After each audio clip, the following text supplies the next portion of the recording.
In a remote war-torn region, cloaked in snow and dust, a small recon unit moves stealthily toward a volatile border, a place where every sound could mean death and every shadow could hide an enemy. Their mission? Gather intel, disrupt hostile forces, and return home alive. But nothing prepares them for what waits ahead. The unit is a mix of seasoned soldiers and fresh faces. There's Captain Rhodes, the grizzled leader hardened by years of conflict. Sergeant Vega, a sharpshooter with nerves of steel. Corporal Jax, whose quick wit often diffuses tension. And Lieutenant Hart, calmer under fire than most. Together they've survived firefights and ambushes, but this mission feels different. The team crosses into hostile territory under a gray-cast sky. Snow crunches beneath their boots, wind carrying the distant echoes of conflict.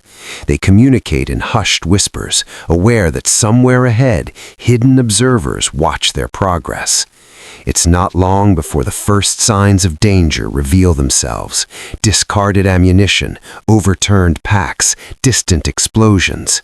Something doesn't add up. Suddenly, a whisper crackles over the radio. Enemy sighted at 2 o'clock. The team freezes. A distant muzzle flash betrays the crack of a sniper rifle. Precise, clinical, deadly. The ambush has begun. Chaos erupts. Bullets fly. The team dives for cover, instinct guiding every breath. Rhodes barks orders. Vega tries to locate the source. But this sniper isn't ordinary. His shots seem to find them before they move. As the firefight intensifies, the soldiers realize this isn't a random ambush. Someone has been waiting. Someone who knows their tactics, their patterns, and perhaps, most terrifyingly, their weaknesses.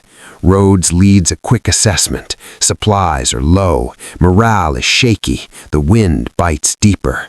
Vega whispers, "He's not just shooting, he's predicting us." Their predicament sets in, trapped in terrain where the enemy has total advantage.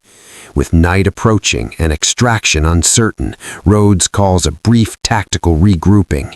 They use terrain shadows, snow drifts, and ruined structures to stay alive. Vega tries to trace the sniper's movements. Jax quietly checks everyone's gear, keeping spirits high despite the danger. Despite their fear, every soldier knows retreat is not an option. Every step forward demands caution, skill, and guts.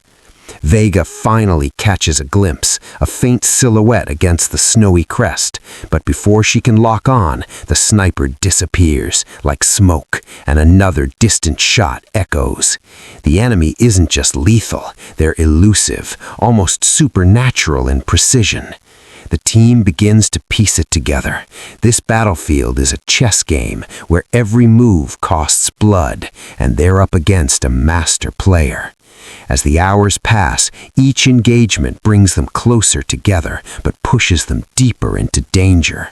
They learn to anticipate, adapt, and trust each other with their lives.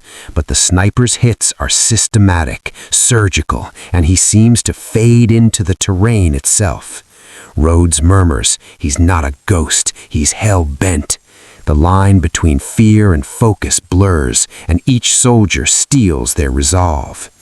By dawn, exhaustion and adrenaline blur the edges of reality. Snow turns to slush, radios sputter, and every heartbeat matches the distant echo of a shot. The team is battered, but they have learned much about the sniper, about survival, and about themselves. The wind picks up as they prepare for the next move, one that may determine whether they escape or fall one by one. But that outcome is a story for another time. Sniper from Hell isn't just about bullets and snow. It's about human endurance, trust under fire, and the edge between life and death. It reminds us that in war, every second counts, every breath weighs heavy, and every friend is a lifeline.